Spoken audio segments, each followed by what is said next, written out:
Before her face was captured in wax, before her body was lowered into an unmarked pit, France staged a theater of humiliation for its queen. But this was more than an execution. It was a carefully scripted performance where every gesture of the guards, every piece of clothing, even a final strand of hair carried hidden meaning. She was forced to endure scenes so cruel that even her enemies found them hard to watch. It was not just the queen on trial. It was a mother stripped of her most precious bond. The accusations hurled at her were so scandalous that the courtroom fell silent, even among the fiercest revolutionaries. She was made to hear the unforgivable. And all of it was designed not only to destroy her body, but to erase her very name. Yet in the moment when her humiliation seemed complete, she did something that stunned even the executioner. One small gesture, one simple phrase, and the crowd suddenly saw her in a different light. Those words outlived the revolution itself. They became legend. Why was she denied privacy even in her most intimate requests? Why did an artist secretly sketch her final journey? What truth hides in the legend of her wax mask? And how did the most damning accusations turn into a fleeting moment of strength? Stay with us until the end, because within her last hours lies the secret that made Marie Antoinette immortal. By the time the drums began to beat and the cartwheels groaned, her fate had already been sealed. The woman who once dazzled Versailles now bore the mark of a nameless prisoner, number 280. The contrast was brutal, as if her entire life had been turned upside down in a single night. Where once she was surrounded by mirrors, crystal, and courtiers, she now faced only the stone walls of the Conciergerie, the grim Paris fortress known as the antechamber of the guillotine. Her cell reeked of dampness, its cracks alive with rats, water dripping from the ceiling. The space was no larger than a niche, with a hard mattress thrown on the floor, her only trace of comfort, and even that felt alien. Everything else, chains, stairs, and the cold, turned each hour into a new circle of humiliation. 2 guards stood watch without relief, never letting her out of their sight. They observed every move, how she sipped the thin broth, how she tried to rest, how she changed her clothes behind a flimsy screen. This was surveillance taken to the extreme, total loss of privacy, the deliberate transformation of a queen into a specimen under watch. For a woman who had lived in private apartments surrounded by ritual and ceremony, this was worse than the cold or the filth. It was a slow dismantling of her very self, stripping away the last reminder that she was still human. No crowns mattered here, no titles. In the Conciergerie, she was not called by name, but by number. That was the revolution's plan, to erase her identity and leave only a shell to parade before the people. And yet in the stench and mildew, she held herself upright, as if to give in to despair would itself be betrayal. Outside, she was mocked as the Austrian, as Madame Deficit, her name smeared across pamphlets and shouted in the streets. But inside those walls, a different story was unfolding. The story of a woman fighting for what could not be taken away, her dignity. It was here, in the silence of her cell, with the walls pressing close, that her tragedy became something else, a strange affirmation of strength. Outside, tribunals were being prepared. Inside, she clung to memories of her children, the pain of a mother, and the quiet resolve to endure humiliation. From that damp stone chamber began the countdown, each minute reminding her that she was no longer a queen, but a woman standing at the edge of an abyss. The night when heavy footsteps shattered her sleep became her most haunting memory. The door burst open with torches and an order that left no return. They had come for her 8-year-old son, the only anchor left to her strength. She fought like a wild creature, clutching him to her chest, begging, pleading. Her daughter clung to her brother, screaming so fiercely it seemed the walls themselves shook. But the iron hands of the guards were stronger. They tore the boy from her arms as if ripping out a piece of her own soul. From that moment, her life was divided into before and after. A hollow emptiness settled in her chest, one that neither memories nor tears could fill. She would never again see his eyes, never again hear his voice. All that remained were tiny relics hidden in her corset, a miniature portrait, a lock of his hair. These small treasures became her secret refuge. Each time she touched them, she slipped back to a world where warmth and motherhood still existed. This was her true punishment. Losing the throne, the confinement, the humiliations, those were mere shells. The real wound was the night they ripped her child away. Those who later watched her in the Conciergerie said she wept only when she spoke his name. Everything else she met with silence or with pride held tightly in check. In those days of grief and solitude, her image began to change. To many, she was no longer the symbol of decadence, but a woman denied the one thing sacred to every mother.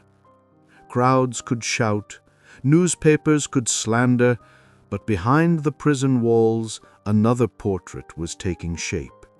This was not a queen in jewels, but a mother who had lost everything.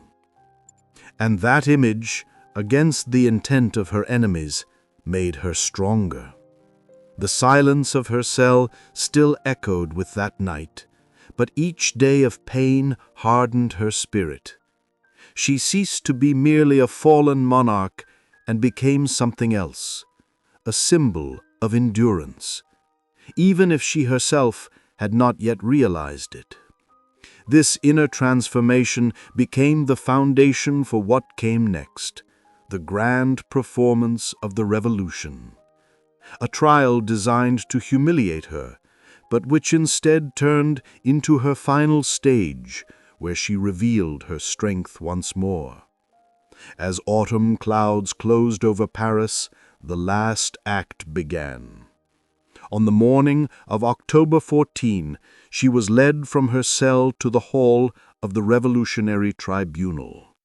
There was no justice waiting for her there, no true hearing, only a script already written, a performance staged for the crowd. Unlike her husband, who was given time to prepare his defense, she was granted only a few hours, as if to underline that a woman had no right to a voice.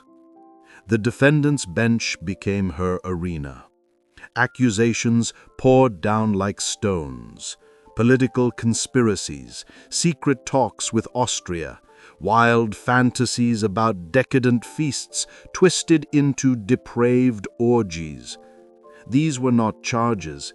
They were the echoes of years of hatred, the caricatures, the pamphlets, the gossip that had stalked her, now elevated to the level of state crimes. But the final accusation was the cruelest blow of all. When the prosecutor Fouquier Tinville spoke of her son, the hall froze. Her 8-year-old boy, already in revolutionary custody, had been forced to sign a statement in his tiny hand, confessing that she had done something unspeakable to him. That paper was now unrolled before the mother. But that is when Marie Antoinette fought back. The courtroom fell into silence. For a few seconds she said nothing, as if the ground had vanished beneath her. Then she rose, and when she spoke, it was not to the judges or the prosecutor. She turned her gaze to the gallery, to the rows of ordinary Parisian women watching. "I appeal to all the mothers who are here," she declared, her voice steady, without a tremor. That moment changed everything. Where they had tried to strip away her last shred of dignity, she reclaimed it in a single sentence. The women in the crowd began to murmur. Some whispered words of sympathy. For a fleeting instant, she was no longer the Austrian, no longer Madame Deficit, but a mother defending herself and her child against a monstrous lie. The outcome did not change. The jurors' faces remained cold, their verdict decided long before she entered the room. Yet, doubt flickered across a few expressions. Even those who hated her could see that something still burned within her, something that chains and lies had not destroyed. 2 days later, after the hearings ended, the sentence was read. Treason. The words were short, final. She gave no reply. When asked for her last statement, she simply shook her head. Everything that needed saying had already been spoken in her appeal to the mothers. Nothing else mattered. So she returned to her cell, not broken, but more detached from the world around her. On the table lay paper and a pen. She wrote a letter to her sister-in-law, begging her to forgive the boy for the words he had been forced to sign. The letter never reached its destination. It was hidden away by those eager to erase every trace of her thoughts. Yet in those lines lay her last truth.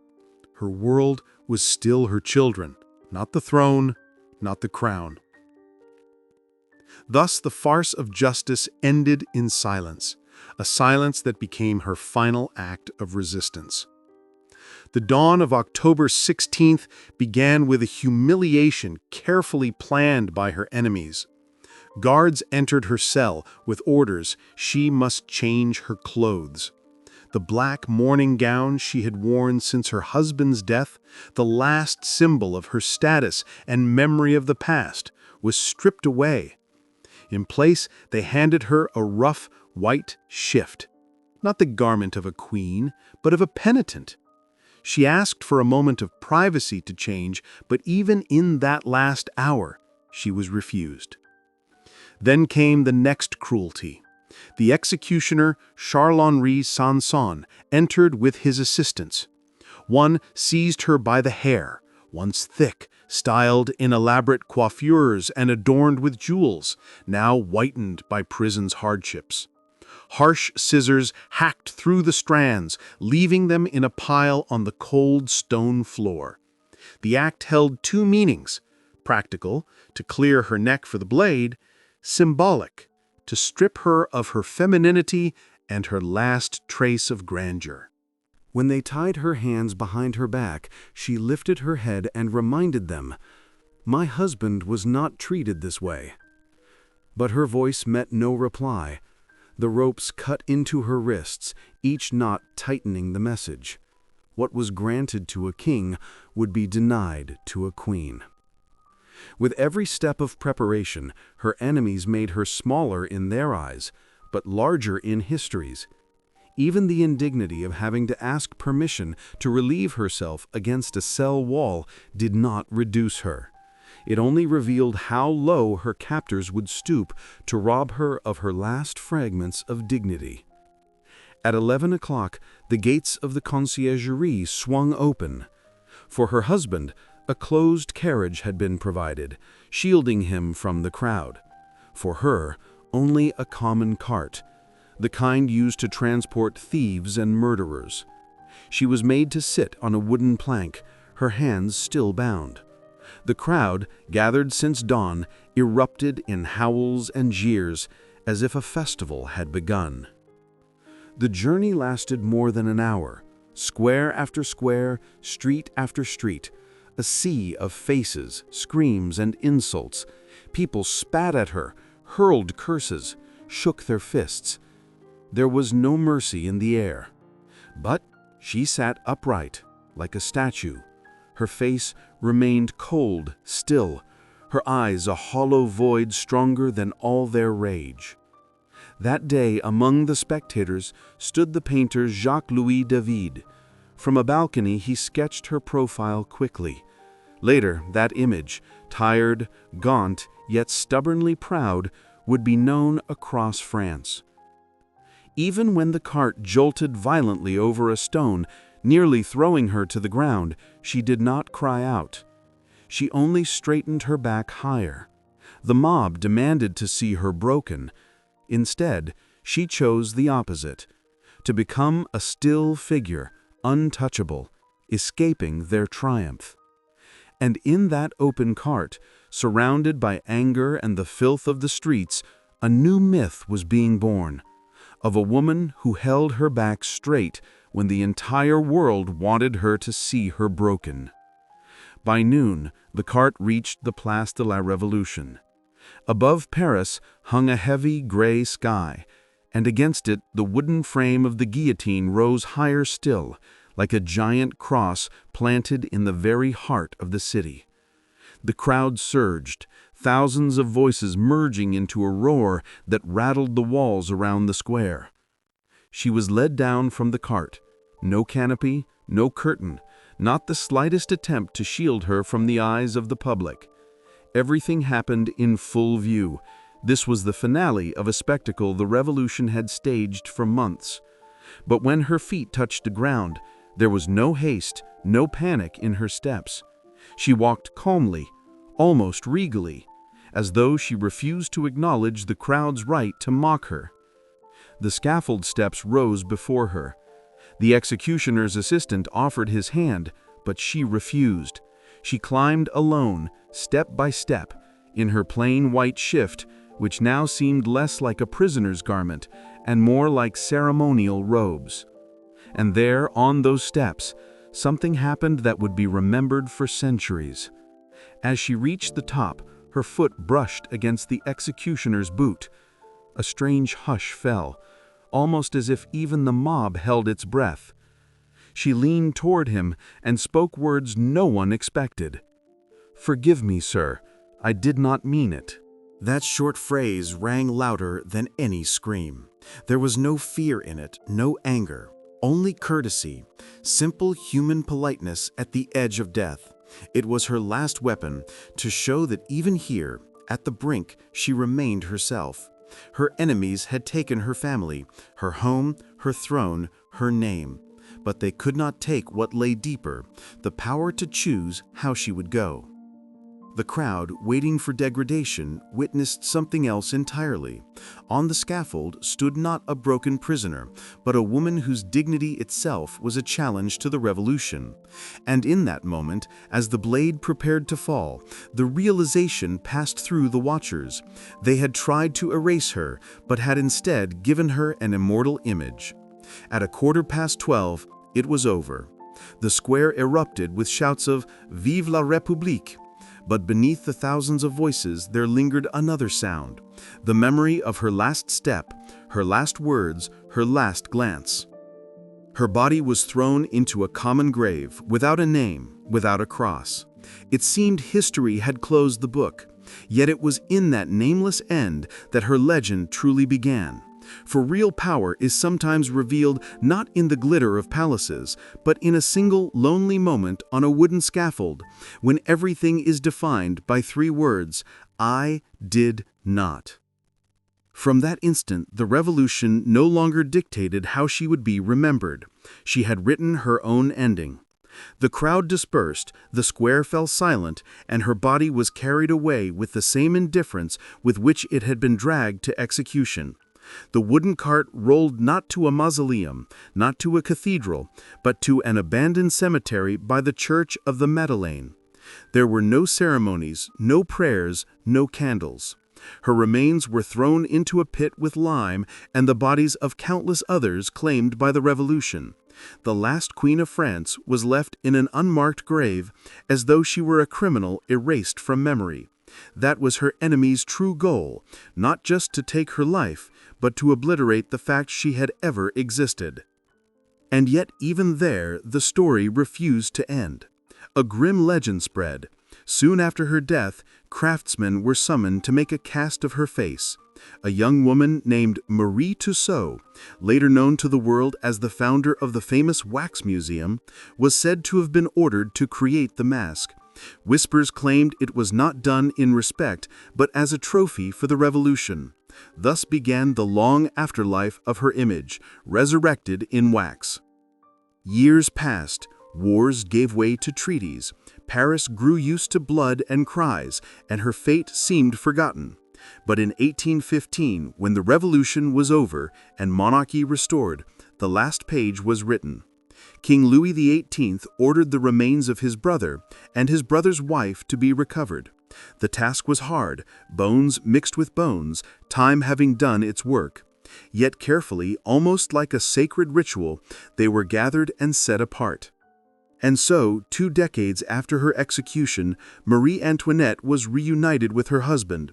They were laid to rest in the royal necropolis of Saint-Denis, among the kings and queens of France. There, beneath the heavy stone arches, their story found the closure denied to them in that terrible October. But even royal burial could not erase her myth. For some, she remained forever the symbol of excess, remembered for banquets and waste. For others, she was a victim of hatred, a woman robbed of her children, her freedom, her very name. Perhaps that was the paradox of her fate. The harder they tried to erase her, the deeper she etched herself into memory. She went to her death not as a queen in splendor, but as a prisoner in white.